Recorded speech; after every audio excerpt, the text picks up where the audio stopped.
ರಾಜ್ಯದಲ್ಲಿ ಈಗ ಜಾತಿ ಗಣತಿಯ ಕಿಚ್ಚು ಜೋರಾಗ್ತಾ ಇದೆ.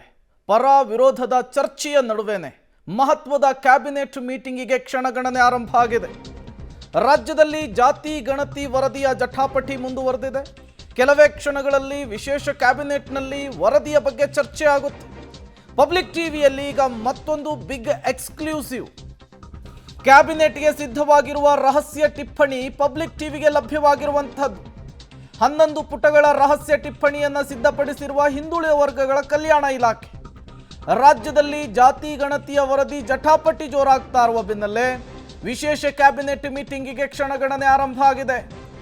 ವಿಶೇಷ ಕ್ಯಾಬಿನೆಟ್ ಮೀಟಿಂಗಿಗೂ ಮೊದಲು ಪಬ್ಲಿಕ್ ಟಿವಿಯಲ್ಲಿ ಮತ್ತೊಂದು ಬಿಗ್ ಎಕ್ಸ್ಕ್ಲೂಸಿವ್ ರಹಸ್ಯ ಟಿಪ್ಪಣಿ ಪಬ್ಲಿಕ್ ಟಿವಿಗೆ ಲಭ್ಯವಾಗಿರುವಂಥದ್ದು.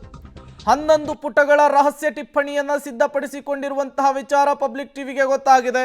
ಹಾಗಾದರೆ ಆ 11 ಪುಟಗಳಲ್ಲಿರುವಂತಹ ಅಂಶಗಳೇನು, ಯಾವ ವಿಚಾರಕ್ಕೆ ಸಂಬಂಧಪಟ್ಟಂತೆ ಇವತ್ತು ಕ್ಯಾಬಿನೆಟ್ನಲ್ಲಿ ಮೀಟಿಂಗ್ ಆಗ್ತಾ ಇದೆ ಅನ್ನೋದು ಗೊತ್ತು. ಹಾಗಾದರೆ ಆ ರಹಸ್ಯ ಟಿಪ್ಪಣಿಯಲ್ಲಿರುವಂತಹ ಅಂಶಗಳು ಹಿಂದುಳಿದ ವರ್ಗಗಳ ಪ್ರವರ್ಗವಾರು ಮೀಸಲಾತಿ 32% 51% ಹೆಚ್ಚಿಸಬೇಕು ಅನ್ನುವಂತಹ ಟಿಪ್ಪಣಿಯನ್ನು ಕೋಟ್ ಮಾಡಿಕೊಳ್ಳಲಾಗಿದೆ. ಇದಕ್ಕೆ ಕೇಂದ್ರ ಸರ್ಕಾರದ ಒಪ್ಪಿಗೆಯನ್ನು ಪಡೆಯಬೇಕು ಅಂಥೇಳಿ ಟಿಪ್ಪಣಿಯನ್ನು ಸಿದ್ಧಪಡಿಸಿಕೊಂಡಿರುವಂತಹದ್ದು. ಇದೇ ವಿಚಾರವನ್ನೇ ಇವತ್ತು ಕ್ಯಾಬಿನೆಟ್ನಲ್ಲೂ ಕೂಡ ಪ್ರಸ್ತಾಪಿಸಲಾಗುತ್ತೆ. 2 ಅಂಶಗಳ ಅನುಮೋದನೆಯನ್ನು ಕೋರಿರುವಂತಹ ಹಿಂದುಳಿದ ವರ್ಗಗಳ ಇಲಾಖೆ. ಹಾಗಾದರೆ ಆ 2 ಅಂಶಗಳು ಯಾವುವು ನೋಡ್ತಾ ಹೋಗೋಣ. 2 ಅಂಶಗಳ ಅನುಮೋದನೆಯನ್ನು ಕೋರಿ ಹಿಂದುಳಿದ ವರ್ಗಗಳ ಇಲಾಖೆ ಟಿಪ್ಪಣಿಯನ್ನು ರೆಡಿ ಮಾಡಿರುವಂತಹದ್ದು. ಮೊದಲನೇದಾಗಿ ಇದಕ್ಕೆ ಕೇಂದ್ರ ಸರ್ಕಾರದ ಒಪ್ಪಿಗೆಯನ್ನು ಪಡಿಬೇಕು ಅಂಥೇಳಿ ಟಿಪ್ಪಣಿಯನ್ನು ಸಿದ್ಧ ಮಾಡಿರುವಂಥದ್ದು. 11 ಪುಟಗಳ ಟಿಪ್ಪಣಿ ಇದು. 2 ಅಂಶಗಳ ಅನುಮೋದನೆಯನ್ನು ಕೋರಿ ಹಿಂದುಳಿದ ವರ್ಗಗಳ ಇಲಾಖೆ ರೆಡಿ ಮಾಡಿರುವಂತಹ ಟಿಪ್ಪಣಿ ಇದು. ಇದೇ ಟಿಪ್ಪಣಿ ಇವತ್ತಿನ ಕ್ಯಾಬಿನೆಟ್ನ ಮೀಟಿಂಗ್ನಲ್ಲಿ ಪ್ರಸ್ತಾಪವಾಗುತ್ತೆ. ಹಿಂದುಳಿದ ವರ್ಗಗಳ ಪ್ರವರ್ಗವಾರು ಮೀಸಲಾತಿಯನ್ನು 32% 51%ಗೆ ಏರಿಕೆ ಮಾಡಬೇಕು ಅನ್ನುವಂತಹ ಅಂಶ ಕೂಡ ಆ ಟಿಪ್ಪಣಿಯಲ್ಲಿದೆ ಅನ್ನೋದು ಗೊತ್ತಾಗ್ತಾ ಇದೆ. 2 ಅಂಶಗಳ ಅನುಮೋದನೆಯನ್ನು ಕೋರಿರುವಂತಹ ಹಿಂದುಳಿದ ವರ್ಗಗಳ ಇಲಾಖೆಯ ರಹಸ್ಯ ಟಿಪ್ಪಣಿ ಪಬ್ಲಿಕ್ ಟಿವಿಗೆ ಸಿಕ್ಕಿರುವಂಥದ್ದು.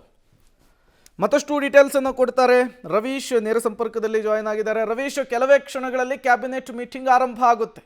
ಅದಕ್ಕೂ ಮೊದಲು 11 ಪುಟಗಳ ರಹಸ್ಯ ಟಿಪ್ಪಣಿ, ಈ 11 ಪುಟಗಳಲ್ಲಿ ಯಾವ ಅಂಶಗಳಿರುತ್ತೆ, ಈ ಅಂಶಗಳೇ ಇವತ್ತಿನ ಕ್ಯಾಬಿನೆಟ್ನಲ್ಲಿ ಚರ್ಚೆ ಆಗುವಂತಹ ವಿಷಯನಾ ಅಂತ?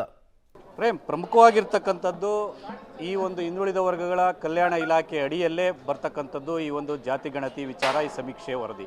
ಆ ಕಾರಣಕ್ಕೋಸ್ಕರವಾಗಿಯೇ ಕಳೆದ ಕ್ಯಾಬಿನೆಟ್ನಲ್ಲಿ ಶಿವರಾಜ್ ತಂಗಡಗಿಯವರ ಇದ್ರ ಸಮ್ಮುಖದಲ್ಲಿ ಆ ಒಂದು ವರದಿ ಮಂಡನೆಯಾಗಿತ್ತು. ಅದಕ್ಕೆ ಸಂಬಂಧಪಟ್ಟಂಥ ಕಾರ್ಯದರ್ಶಿಗಳು ಕೂಡ ಸಂಜಯ್ ಶೆಟ್ಟಣ್ಣನವರು ಅದರ ವಿವರಣೆಯನ್ನು ಕೂಡ ಕೊಟ್ಟಿದ್ದರು. ಆದರೆ ಈಗ ವಿಶೇಷ ಕ್ಯಾಬಿನೆಟ್ಗೆ ಕೇವಲ ಒಂದು ಮಾತ್ರ, ಅಂದರೆ ಅದೇ ಅಜೆಂಡಾ ಇರತಕ್ಕಂಥದ್ದು ಜಾತಿ ಗಣತಿಯ ವರದಿಯ ಬಗ್ಗೆ ಚರ್ಚೆ. ಈ ಸಂದರ್ಭದಲ್ಲಿ 11 ಪುಟಗಳ ಒಂದು ಟಿಪ್ಪಣಿಯನ್ನು, ರಹಸ್ಯ ಟಿಪ್ಪಣಿಯನ್ನು ಹಿಂದುಳಿದ ವರ್ಗಗಳ ಇಲಾಖೆ ಈಗಾಗಲೇ ಸಿದ್ಧಪಡಿಸ್ಕೊಂಡಿದೆ. ಅಂದರೆ ಅದಕ್ಕೆ ಸರ್ಕಾರದ ಕಾರ್ಯದರ್ಶಿಗಂತ ಸಂಜಯ್ ಶೆಟ್ಟಣ್ಣನವರೇ ಆ ಟಿಪ್ಪಣಿಯನ್ನು ಸಿದ್ಧಪಡಿಸಿರ್ತಕ್ಕಂಥ ಒಂದು ರಹಸ್ಯ ಟಿಪ್ಪಣಿನಿದೆ, ಅದು ಪಬ್ಲಿಕ್ ಟಿವಿಗೆ ಸಿಕ್ಕಿರ್ತಕ್ಕಂಥದ್ದು. ಪ್ರಮುಖವಾಗಿ ಅದರಲ್ಲಿರ್ತಕ್ಕಂಥದ್ದು ಹಿಂದುಳಿದ ವರ್ಗಗಳ ಆಯೋಗದ ಒಂದು ಶಿಫಾರಸುಗಳೇನು, ಜೊತೆಗೆ ಆ ವರದಿಯ ಮುಖ್ಯ ಅಂಶಗಳೇನು, ಅದರ ಬಗ್ಗೆ ಉಲ್ಲೇಖ ಮಾಡಿರ್ತಕ್ಕಂಥದ್ದು. ಜೊತೆಗೆ ತಮಿಳುನಾಡು ರಾಜ್ಯ ಮತ್ತು ಜಾರ್ಖಂಡ್ ರಾಜ್ಯದಲ್ಲಿನ ಮೀಸಲಾತಿ ಯಾವ ರೀತಿ ಕೊಡ್ತಾ ಇದ್ದಾರೆ, ಮತ್ತು ಸುಪ್ರೀಂ ಕೋರ್ಟ್ನ ಕೆಲವು ತೀರ್ಪುಗಳ ಉಲ್ಲೇಖವೇನು, ಎಲ್ಲವೂ ಕೂಡ ಆ ಒಂದು 11 ಪುಟಗಳ ಟಿಪ್ಪಣಿಯಲ್ಲಿದೆ. ಪ್ರಮುಖವಾಗಿ ನಮ್ಮ ರಾಜ್ಯದಲ್ಲಿ ಹಿಂದುಳಿದ ವರ್ಗಗಳ ಆಯೋಗ ಏನು ವರದಿಯನ್ನು ಕೂಡ ಕೊಟ್ಟಿದೆ, ಆ ವರದಿಯ ಶಿಫಾರಸುಗಳನ್ನು ಅಂಗೀಕರಿಸಬೇಕು. ಜೊತೆಗೆ ಆ 32% 51%ಗೆ ಮೀಸಲಾತಿಯನ್ನು ಹೆಚ್ಚಳ ಮಾಡಬೇಕು ಅಂತ ಏನು ಆಯೋಗ ವರದಿಯನ್ನು ಶಿಫಾರಸನ್ನು ಮಾಡಿದೆ, ಅದರ ಶಿಫಾರಸನ್ನು ಒಂದು ರೀತಿಯಲ್ಲಿ ಜಾರಿಗೆ ತರೋದಕ್ಕೆ ಕೇಂದ್ರದ ಅನುಮೋದನೆಯನ್ನು ಕೂಡ ಪಡೆದುಕೊಳ್ಳಬೇಕು ಅನ್ನೋ ಆ ಒಂದು ಟಿಪ್ಪಣಿಯಲ್ಲಿ ಬರೆದಿದ್ದಾರೆ. ಆದರೆ ಅದನ್ನು ಅಂಗೀಕಾರ ಮಾಡೋದು ಬಿಡೋದು ಕ್ಯಾಬಿನೆಟ್ಗೆ ಬಿಟ್ಟದ್ದು. ಆದರೆ ಹಿಂದುಳಿದ ವರ್ಗಗಳ ಕಲ್ಯಾಣ ಇಲಾಖೆಯಿಂದ ಈ ಟಿಪ್ಪಣಿ ರೆಡಿಯಾಗಿರ್ತಕ್ಕಂಥದ್ದು. ಅದನ್ನೇ ಕ್ಯಾಬಿನೆಟ್ ಆರಂಭವಾದ ತಕ್ಷಣ ಆ ಟಿಪ್ಪಣಿಯನ್ನು ಮುಂದಿಡ್ತಾರೆ.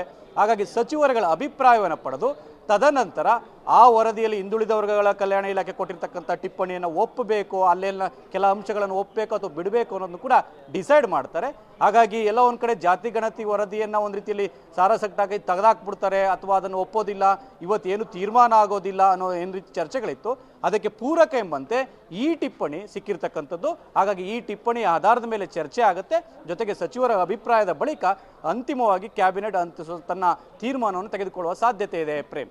ಓಕೆ, ಥ್ಯಾಂಕ್ ಯು ರವೀಶ್ ತಮ್ಮೆಲ್ಲ ಮಾಹಿತಿಗಾಗಿ. ಕ್ಯಾಬಿನೆಟ್ ಮೀಟಿಂಗ್ ಆರಂಭವಾಗೋದಕ್ಕೆ ಕೆಲವೇ ಕ್ಷಣಗಳು ಬಾಕಿ ಇದೆ. 4 ಗಂಟೆಗೆ ಆರಂಭ ಆಗುತ್ತೆ. ಅದಕ್ಕೂ ಮೊದಲು ಹಿಂದುಳಿದ ವರ್ಗಗಳ ಕಲ್ಯಾಣ ಇಲಾಖೆ ಸಿದ್ಧಪಡಿಸಿಕೊಂಡಿರುವಂತಹ ರಹಸ್ಯ ಟಿಪ್ಪಣಿ 11 ಪುಟಗಳ ಟಿಪ್ಪಣಿ ಪಬ್ಲಿಕ್ ಟಿವಿಗೆ ಲಭ್ಯವಾಗಿರುವಂಥದ್ದು. ಅದರ ಪ್ರತಿಯನ್ನು ಕೂಡ ನೀವು ಸ್ಕ್ರೀನ್ ಮೇಲೆ ಗಮನಿಸ್ತಾ ಇದ್ದೀರಿ. ಅಲ್ಲಿಗೆ ಹಿಂದುಳಿದ ವರ್ಗಗಳ ಕಲ್ಯಾಣ ಇಲಾಖೆ ಹೇಳೋದಕ್ಕೆ ಹೊರಟಿರೋದೇನು ಅಂದರೆ ಹಿಂದುಳಿದ ವರ್ಗಗಳ ಮೀಸಲಾತಿಯನ್ನು ಜಾಸ್ತಿ ಮಾಡಬೇಕು ಅಂಥೇಳಿ.